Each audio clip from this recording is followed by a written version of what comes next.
Last lecture में अपन लोगों ने एक क्वेश्चन सॉल्व किया था जिसका डिनोमिनेटर हमको 0 मिला था, हमको 0 मिला था और 3 टर्म्स तक अपन लोगों ने सॉल्व कर लिया था। 3 टर्म तक अपन लोगों ने क्वेश्चन को सॉल्व किया था। आज जो क्वेश्चन कर रहे हैं अपन लोग, एक क्वेश्चन और बता रहा हूं जिसमें डिनोमिनेटर 0 मिलेगा तो अपने को करना क्या है उसके लिए आज एक क्वेश्चन और बता रहा हूं मैं आपको, ध्यान से लिखो।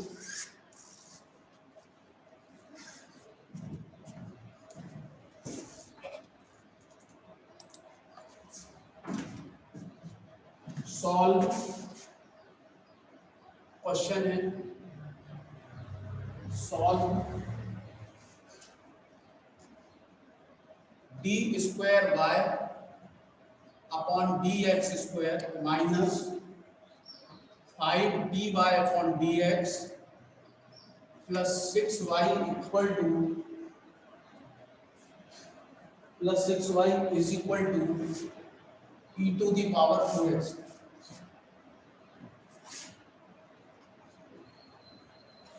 सॉल्यूशन है उसमें given differential equation is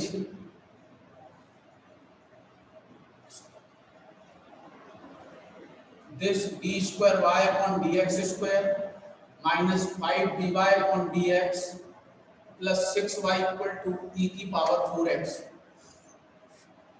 The symbolic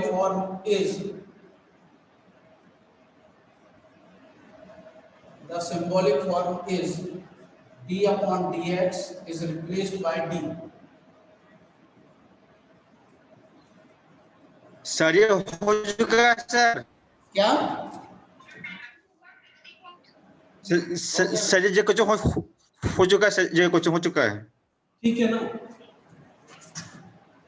एक क्वेश्चन में और बता रहा हूं उसको आप लोग ध्यान से देखो। y is equal to e की पावर 3x, ठीक है।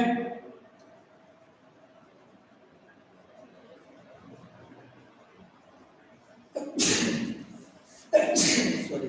The auxiliary equation is t is replaced by this m square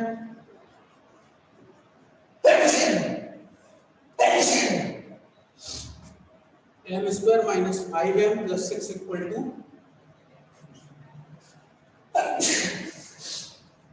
0। अब इसका मिडिल टर्म का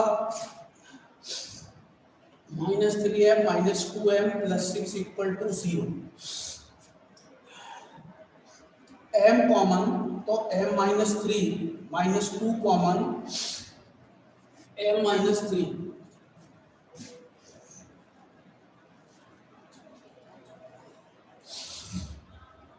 m minus 3 दोनों से कॉमन है तो m minus 2 equal to 0, m equal to 2 and 3, दो टर्म हमारे पास में आ जाती है।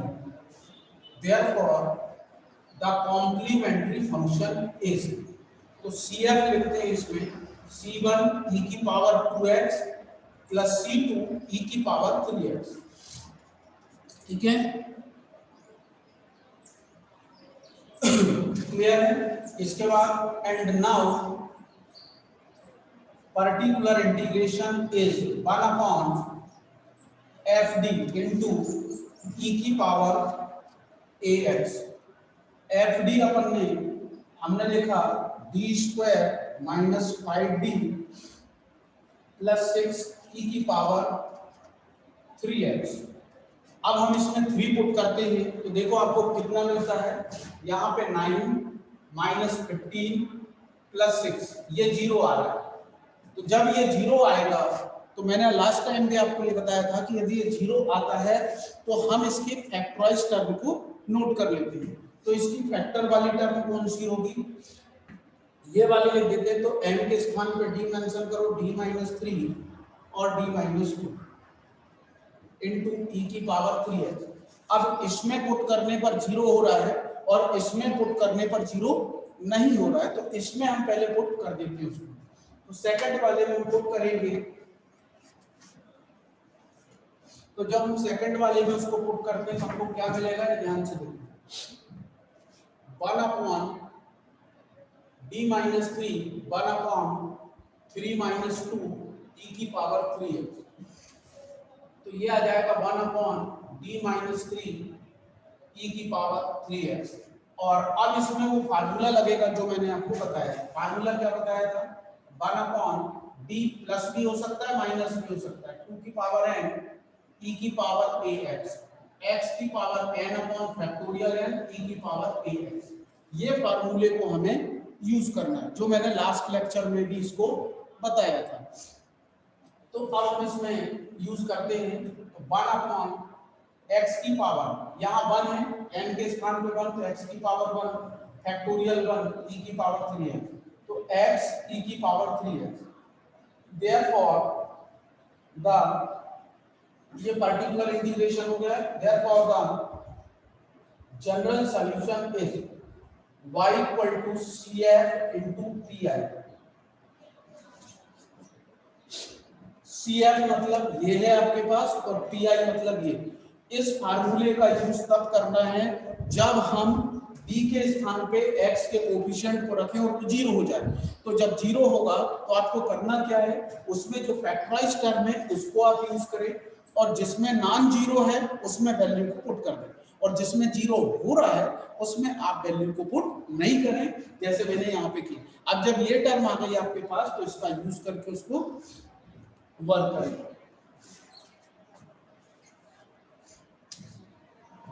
ठीक है,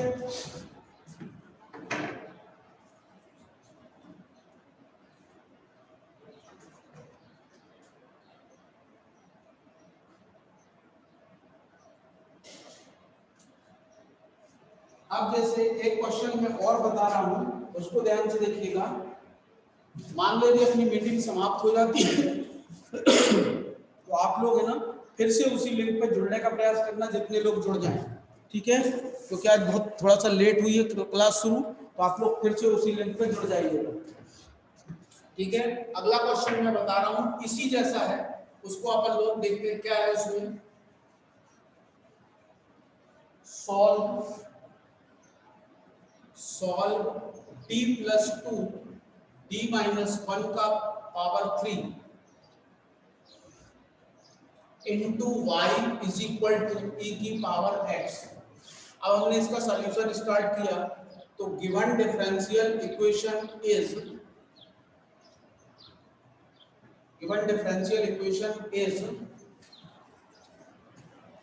लिखो इसको d प्लस 2 d माइनस 1 का cube into y equal to e की power x, and auxiliary equation is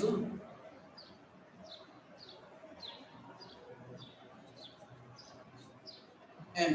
तो ये आ जाएगा m प्लस 2 और m माइनस 1 का क्यूब इक्वल टू 0।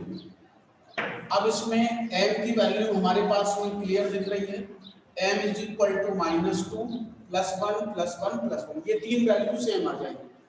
जब ये तीन value same, therefore complementary function c1 e की power -2x plus c2 c3x c4x square e की पावर x। ठीक है, अब इसके बाद पर्टिकुलर इंटीग्रेशन की तरफ चले, and p I equal 1 upon F d into e की पावर ए एक्स, ई की पावर ए एक्स।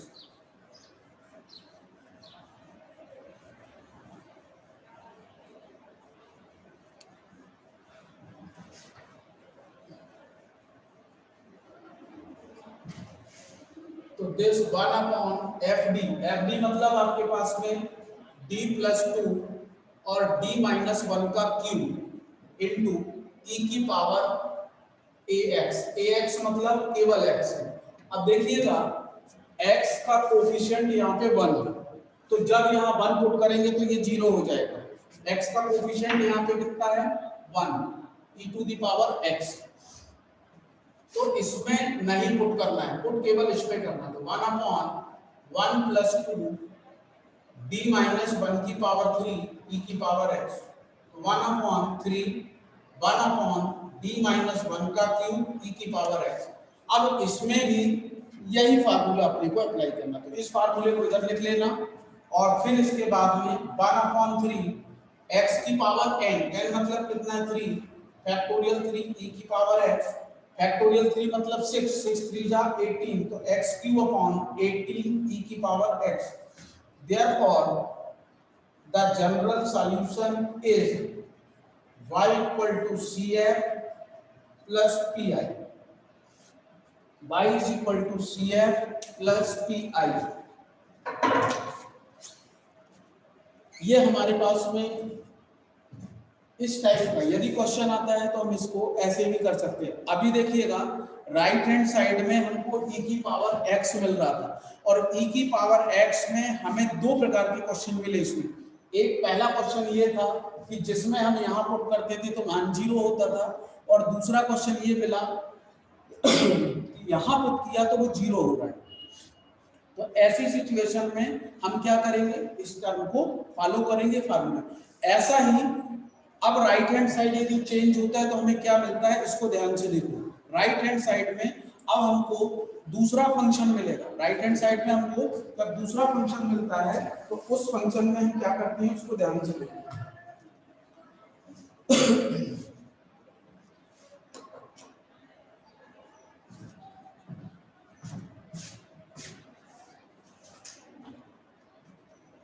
अगले क्वेश्चन की तरफ चलते हैं।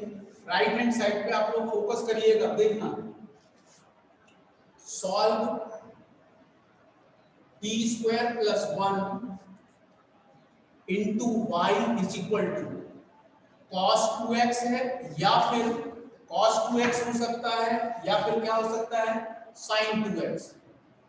देखो इस 2 के स्थान पे 3 भी हो सकता है, 4 भी हो सकता है, 5 भी हो सकता है, कुछ भी नंबर कुछ भी हो सकता है।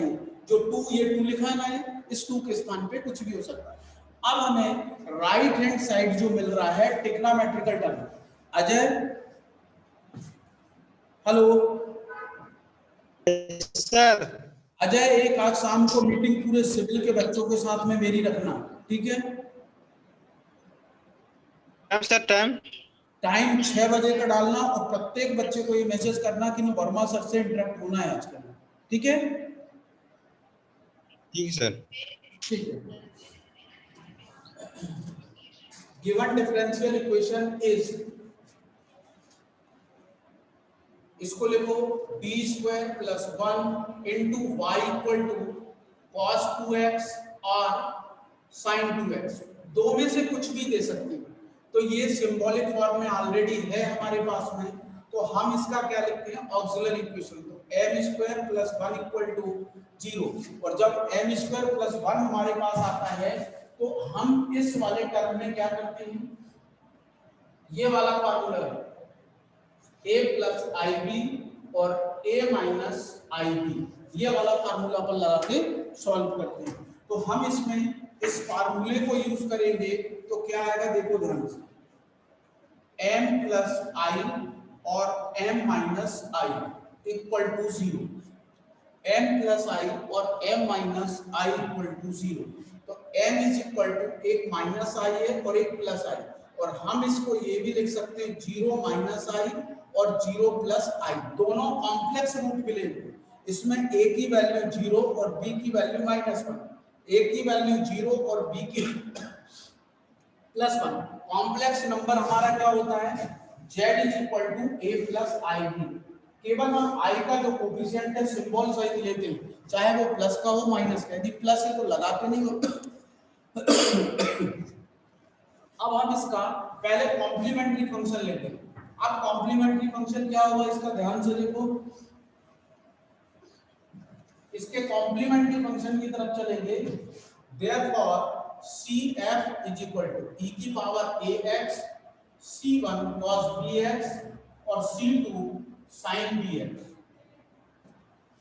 CF is equal to e की power 0x, C1 cos x, C2 sin x। पहले हमने इस वाले को लिख लिया, a की वैल्यू 0 और b की वैल्यू 1, a इक्वल टू 0 और b equal to 1, a equal to 0, b equal to -1। अब मैं इसको लिख रहा हूं, सेकंड नंबर है e की power 0x c3 cos -1 into x और c4 sin -1 into x।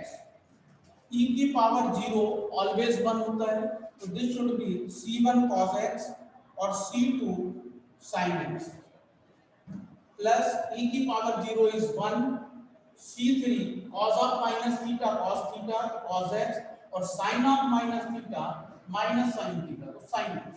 अब इसको करना क्या है, इन दोनों से cos कॉमन, तो c1 plus c3 cos x और c2 minus c4 sin x।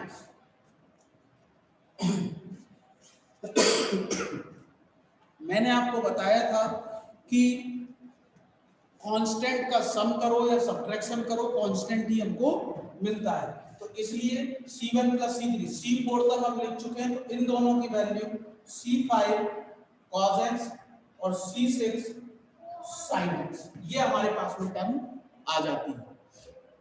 अब इसका पर्टिकुलर इंटीग्रेशन कैसे निकालना है, सब ध्यान से देखो। And now particular integration, and now particular integration क्या होगा, particular integration P I equal to 1 upon F D E की, या तो साइन होगा यहाँ पे cos a x or sine a x. देखिए a मतलब 2 है, तो 3 भी हो सकता है, 4 भी हो सकता है, 5 भी हो सकता है।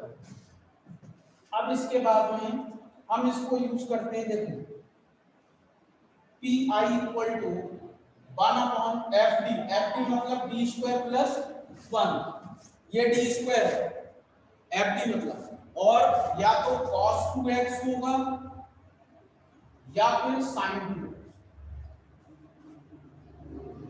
इस डी स्क्वायर के स्थान पे हमको वैल्यू को रिप्लेस करना है, किसके स्थान पे, डी स्क्वायर। अब इसमें cos 2x को हम या sin 2x को या cos 3x sin 3x cos 4x sin, कैसे इसको सॉल्व करेंगे ध्यान से देखो।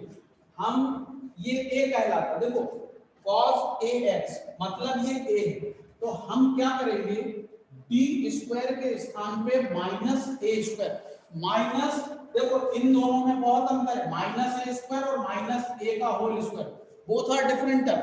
इसमें पॉजिटिव हो जाएगी और ये नेगेटिव ही रहेगी क्योंकि ये ब्रैकेट के अंदर है, ठीक है। तो इसको डी स्क्वायर के स्थान पे माइनस ए स्क्वायर, और ए मतलब कितना, दोनों जगह 2 है, देखो चाहे साइन की बात करो चाहे कॉस की बात करो, तो -2 का स्क्वायर रखना है। इस डी स्क्वायर के स्थान पे -2 का स्क्वायर प्लस 1, या तो cos 2x लिख लो और sin 2x लिख लो, कुछ भी लिख लो, बात एक ही है क्योंकि दोनों में ये वैल्यू सेम है, ठीक है। अब हम इसको सॉल्व कर लेंगे, तो -4 plus 1 cos 2x r sin 2x, और ये 1 upon -3 cos 2x r sin 2x, दो में से कुछ भी आ सकता है, cos 2x भी आ सकता है या फिर sin 2x भी आ सकता है। ये हमारे पास में पर्टिकुलर, अब पर्टिकुलर जब इंटीग्रेशन आ जाएगा तो अब hello sir, hello sir.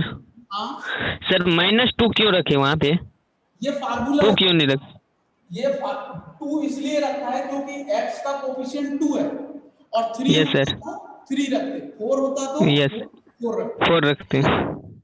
Yes, अब ये पी आई आ गया, देयरफॉर अब इसके बाद में इसका general solution, therefore the general solution is, कितना होगा general solution, y is equal to complementary function plus particular integration. Note कर लो इसको फटाफट जल्दी से, और अभी यदि मीटिंग समाप्त हो जाएगी तो फिर से उस पर एक बार और ज्वाइन करिएगा, तो अपन 1-2 क्वेश्चन अभी इसके और देखेंगे।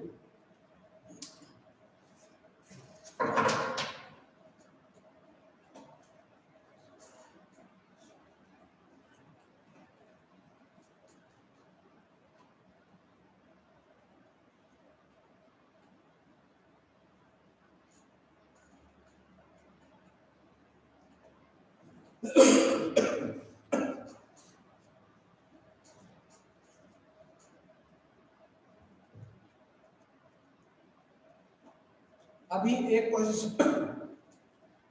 क्वेश्चन मैं और बता रहा हूं। अब मान लो, सब लोग देखो यार ध्यान से, यदि यहां पर x होता केवल cos x, या फिर क्या होता sin x होता, cos x होता या फिर sin x, तो यहां पर cos x और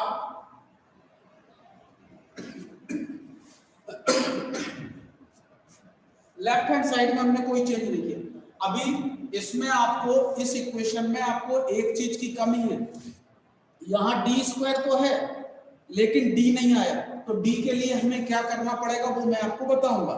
जब डी स्क्वायर हो या डी क्यूब हो या फिर डी की पावर 4 हो तो इनके लिए तो ऑप्शन है, लेकिन सिंगल डी के लिए अभी इसमें ऑप्शन नहीं होगा। तो सिंगल डी की जब बात आएगी तो सिंगल डी को कैसे सॉल्व करना है वो मैं आपको बताऊंगा। अभी डी स्क्वायर हो या डी क्यूब हो या डी की पावर 4 या डी की पावर 5 हो, कुछ इन सबको सॉल्व कर सकते हैं अपन, लेकिन डी की बात जब आएगी तो मैं आपको भी बताऊंगा। तो देखो इसमें ये तो वही का वही रहेगा, यहां तक सेम रहेगा। अब ये एफ टी आ जाएगा, यहां पर हमारे पास में चेंज होगी, cos x होगा और sin x होगा, ठीक है। अब इसके बाद में देखना a स्क्वायर रखना है, लेकिन a के स्थान पे कितना है 1 है, a के स्थान पे कितना है तो 1, तो 1 का स्क्वायर देखेंगे तो आप लोग ध्यान से देखो, 1 का स्क्वायर -1, तो ये 0 हो रहा है, ये क्या हो रहा है यहाँ 0, देखो जैसे e की पावर x में हो रहा था इसमें भी 0।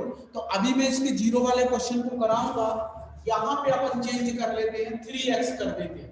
0 वाले क्वेश्चन भी मैं आपको बताऊंगा, इसमें यहाँ फिलहाल 3x करता हूँ, 3x, तो यहाँ पर आपके पास में ये आ जाएगा 3x और यहाँ पर भी 3x, this is 3x 3x, और जब 3 की बात आएगी तो कितना रखना होगा यहाँ पे 3 का स्क्वायर, तो 3 का स्क्वायर -9 हो जाएगा, यहाँ 3x और यहाँ पर भी 3x, और ये बचेगा माइनस का 8, 3x और 3x, ठीक है। तो ये हमारे पास में क्या आ गया, इसका सॉल्यूशन आ जाता है। अब जनरल सॉल्यूशन कैसे लिखोगे इसका, the general solution is y = cf + pi। तो अपन ने अभी जो फोकस किया है राइट हैंड साइड में टिग्नोमेट्रिकल टर्म आई, तो टिग्नोमेट्रिकल टर्म में अभी अपन ने सिंपल क्वेश्चन को सॉल्व किया, ना तो इसमें डी वाला देखा है और ना ही इसमें अभी 0 जो नीचे हो रहा है उसको अपन ने सॉल्व किया, उस पे अपन फोकस कल करेंगे, ठीक है ना। क्लियर है सबको? ठीक है सर। अभी सब लोग